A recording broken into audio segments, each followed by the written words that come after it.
one of my favorites, joins us now, Bert Bertelkamp of the Ball Network. And Bert, how are you, sir? I'm good, Dave. How you doing? I'm well. If you could lean to your right, I believe, just a little bit so we can get you. There you are. We got him Oh, now. you don't. Handsome devil. You haven't aged a bit. Well, my camera is kind of got a short wire, and I can't get it over the middle. Okay. Well, That, that is maybe a little bit higher, and we got you perfect. Okay. And a little well, all perfect. right. Perfect. How's that? Perfect. Modern technology. Who would have dreamed when you first sat down to call your first basketball game that we'd be doing video teleconference technology? Yeah, a lot of time's gone by since I started doing this. You too, Dave. Uh, Yeah, we've been at it a while. yeah. And I'm doing the beard thing. It's a little white. What do you think? Should I think it's you, man. I'm not sure yet, but Bert, how have you been? It's been a long time since we spoke. Oh, I've been doing great. I've been doing great. Better than I deserve. I'm blessed. Got a good family. Got a good job. Got everything's good. Awesome. Always love what you do on the Ball Network. I've said this before. He's one of the best in the biz. I don't just say that because he's on. I don't say that to other people. Um, but you kind of had to polish up something. And I'm not going to use the word, but you kind of had to polish up something on Saturday. I was really surprised to see Tennessee kind of show up flat in that game. What did you think? Well, they were flat, and I think they probably underestimated Kentucky to some degree, hearing all the negative coming out of Lexington and the fact that they beat South Carolina so bad down in Columbia. Then South Carolina goes to Lexington and wins, and they're hearing all that and maybe somewhat distracted by the jersey retirement from Chris Lofton, which was a great scene. I don't know. Kentucky did to us what we do to a lot of teams. They smacked us in the face. They pushed their defense, pushed us out. We couldn't get into our offense. And then they killed us on the boards and they got all the 50-50 balls. They just outplayed us, pure and simple. And we were flat. And if you go up and down the roster, the only player that really played well was Euros. Some other people had moments, but overall we missed too many shots. But getting beat by 20 on the boards and Kentucky had 13 or 14 offensive rebounds, that's just not Tennessee basketball. It's not. Do you think the Lofton ceremony might have been a distraction at all? Well, it could have been. I think starting at noon is always difficult for the home team. Uh, but I don't really think Tennessee has any excuses other than Kentucky just outplayed us, and that's obviously the best game Kentucky's played all season, and they had a little bit different look without Severe Wheeler out there, and I think it affected them in a positive way. They had better ball movement. They executed their offense better, and they. And I know in pregame I was concerned about the game. You look at Kentucky's roster, and the record doesn't indicate it, and they've lost a bunch of games they normally would win, but they still got a heck of a roster, and they got good players, and they put it all together Saturday. Unfortunately, No, they did, and there are a couple different things I want to dive into about this game, but I'm not sure why the guard play was so down. Just kind of your thoughts on what they did. They just never seemed in sync throughout the game. well, I think Kentucky's defense had something to do with it, and they had big guards, and Vescovy didn't have his normal game. He made a few shots. Ziegler missed way too many shots that he normally makes, and foul trouble, I think, had a big impact on the game. And that's not an excuse. That's just reality. We had a bunch of guys with 2 fouls in the first half. Then they picked up their third in the second half. We couldn't play as aggressively as we like to. But Coach Barnes mentioned that first thing in the post game was our guard play was not up to par. And it wasn't. I mean, I can look back and think of 5 or 6 shots that we normally make and easy shots, and we missed. And you just can't do that in high level basketball in the SEC. Bert, what does it say about the? Because we all agreed Placic was the one who played well for Tennessee, but Calipari. Now you could tell me if you think this is just Calipari playing to the media because that's what he does. But he said in the post game it was part of their game plan to let Placic score because they wanted to take away the 3-point line, and they didn't think Tennessee was good enough to score enough inside to win. Is that a concerning sign about the lack of respect that Coach Cal has for Tennessee's post game, or did he just say that to play to the media? Well, I don't know what he's thinking, but our post players have played well this year, and we kind of look at it like we got four guys, and with Kumwa and Plavsic and Owaka, and who am I leaving out? Adu? Adu, yeah, Adu, and those usually 3 out of 4 play well.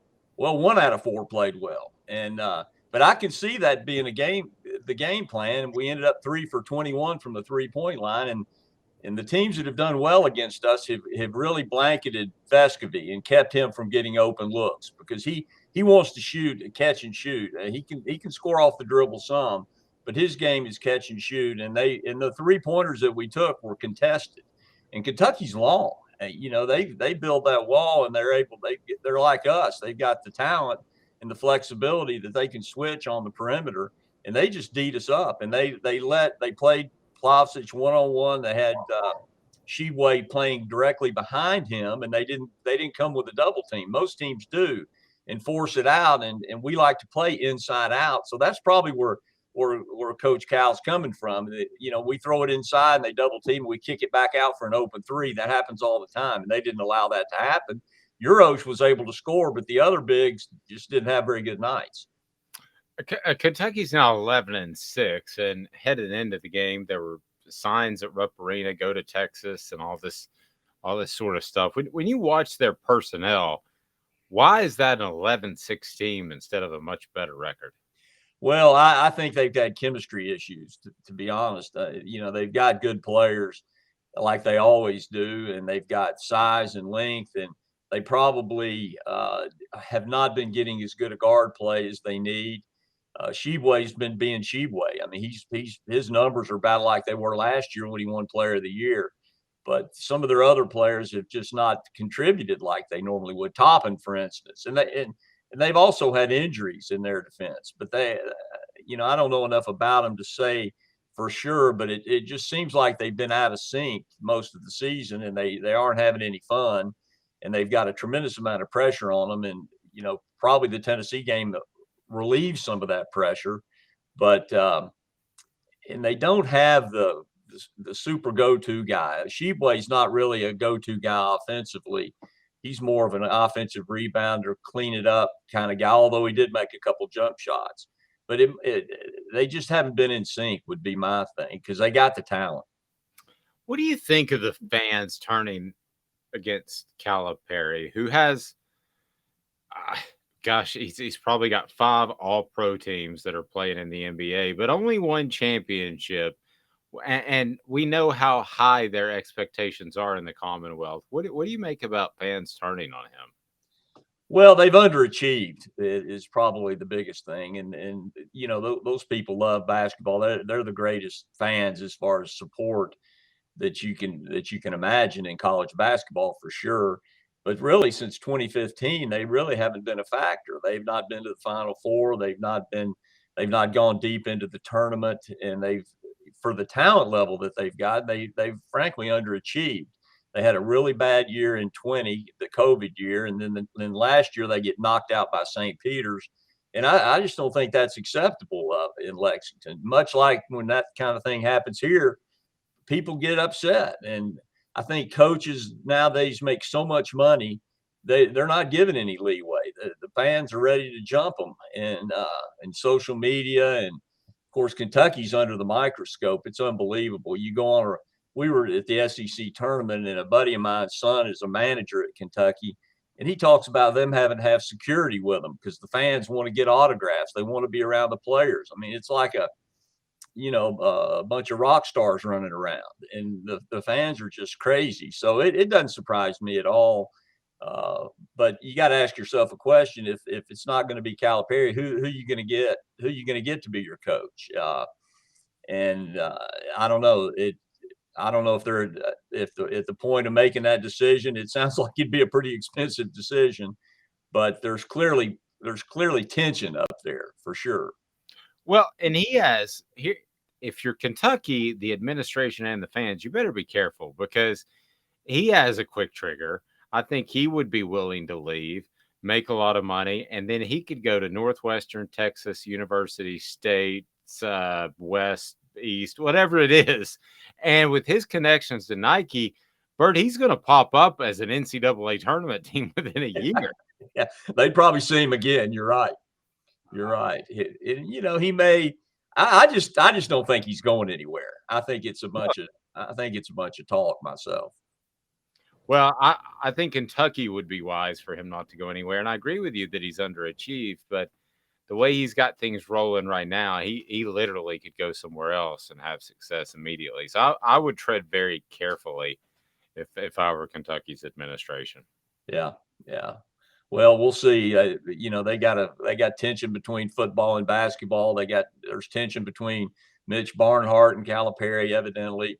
And you can't believe everything you hear and read, but there's something to it, and we'll see what happens. Bert, sorry, I want to say on this just one more thing, but Dave and I talked last week about compared Calipari's slide to former slide in Tennessee football, and I brought up the 2001 SEC championship game. I don't think it's talked about enough how devastating that last Final Four trip for Kentucky was. That loss to Wisconsin.